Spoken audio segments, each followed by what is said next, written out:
And we're live. Oh my gosh. Friends, what we want to talk about today is the new era of CrossFit is wrong. The 60-minute lie. Come in and do as much programming as physically possible in 60 minutes. That is the new goal. Random, too. It used to be do one piece, and then it was, well, let's do strength Metcon. And now it's, let's do a strength, a skill, a Metcon, an accessory. And don't forget a 20-minute warm-up. CrossFit gyms in general, when people travel out of Blue House, they say that usually like they go somewhere and there's a lot of stuff to do. You have all the things, your strength, Metcon, accessories, your finisher. It feels really good. You sweat, you die, and you feel like, you know, you did a lot. Really what you did is just fatigue yourself. You did very little training. It's just chaotic. I think the metric in CrossFit now that we celebrate is effort. It's all about how hard you go. It's all about how much you do. Really, CrossFitters don't have problems with effort. We all, like, in general, work really hard. The metric that tells us if we're doing the best has nothing to do with how hard we train. I mean, People have that wrong, though. like, you would do so much more. If I didn't have Anton here, I would work out a lot because it's addicting. I get it, people. Yeah, we're not saying like we don't get it. Let's talk about the origin of this problem. So early CrossFit used to be on main site, CrossFit.com, and it was one workout, constantly varied, done hard, not 2 or 3 sessions in an hour. Affiliates wanted to add value, and over time, we started to add value by doing another piece. And people also started to get better, so that's part of it too. There's a lot of people that don't need more. They just need to do one thing better. What happened is that, you know, gym owners and affiliates started to see that, well, if we add more stuff, it seems to be good for business. And so we started adding as a way to entertain our members instead of train them. Fitness, and especially CrossFit, started to become a lot more about entertainment than training. If you think about it, like the thing that's you hear a lot, and I remember this early days for Blue House, it was much more about like, how cool is the workout, or how interesting is our programming for the week, instead of did I improve over 4 months. Other group classes had an effect on that, like non-CrossFit group classes, because they're fun. Yeah. Like Berries and Orange Theory. Yeah, I agree. I think that affected how CrossFit was programmed, because those are like, whoa, we're doing so much in 45 minutes. It's not like that's bad. What we've noticed is that there's a couple things that happen when people train like this and they're not like professional athletes, like they do end up getting hurt. They can't handle like the volume. And also like fun eventually like isn't enough. I can't tell you how many people I've trained in a CrossFit gym that have done it for 4 or 5 years and they can't do a pull-up, or let's say they had pull-ups, but they want to get a muscle up and they can't do it. Like if you've trained for 5 years and you can't get one of these skills you wanted, that's not good. This might just be me, but I also feel like it can't be that much fun when you are stagnant for 5 years. Here's why people do it for so long, because it feels like progress. You feel like you're getting better because you've equated progress with exhaustion, being drenched in sweat. Your dopamine high is crazy because you did something that like is really intense and hard. You've equated that to progress instead of you actually just getting stronger or doing better. Yeah, the new metric of success is I feel dead. So that's the interesting thing, is fatigue, how dead you feel, how tired you are, is the metric for if you're doing it right, which is just not the case. Effort, like we talked about, is what we're kind of addicted to instead of addicted to improvement. You should be doing the most optimal thing you can do to improve, and a lot of that is usually like slowing down, right? Even this morning, like you and James, really good athletes, we're working on the snatch pull, lowering the weight, doing it again over and over. You know, James is working with a PVC pipe. That is how you actually get better, but it doesn't feel like effort.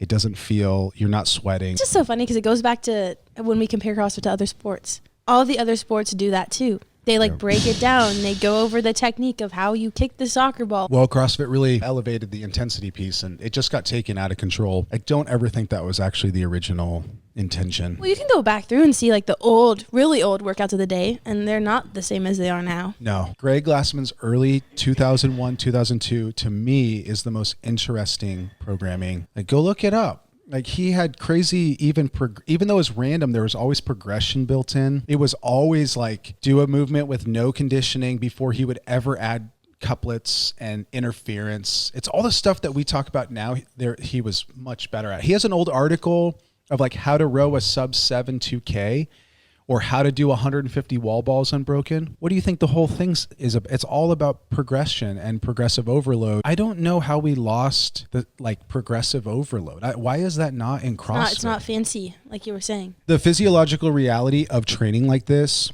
and I've talked about this in a lot of other videos, is too much interference.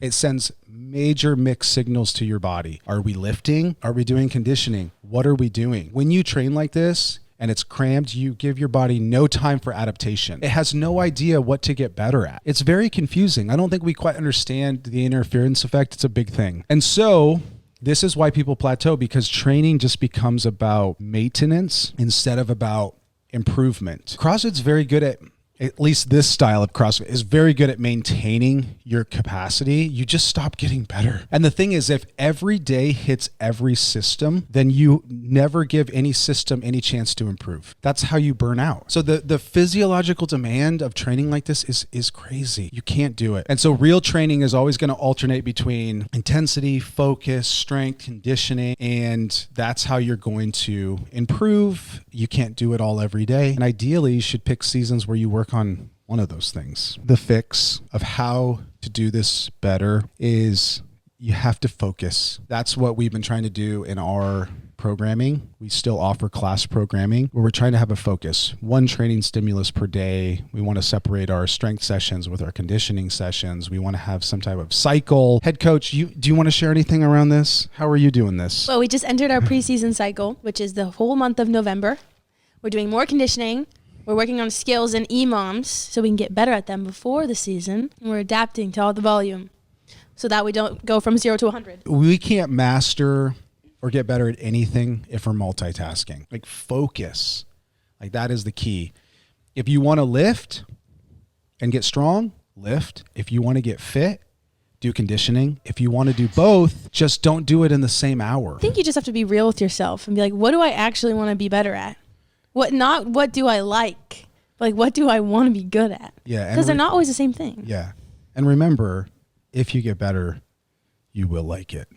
Yes. That's how it works. What are we doing at Blue House? Well, as you know, we don't do strength metcon. There's no reason to, unless we're about to compete and we want to work on a workout where maybe that might come up. Like there's a lot of open workouts where you do a metcon and then you do strength after. So that's an interesting thing to play around with a little bit. But we're going to try to do more progressive cycles, like Maddie just said, with in-season and preseason, off-season. We also, as you know, are just really trying to emphasize personalization so that we can train you specifically on what you need to get better at and what you want to get better at. You know, I think what CrossFit has turned into is, at least what I see from a lot of affiliates, it does feel like a circus a little bit.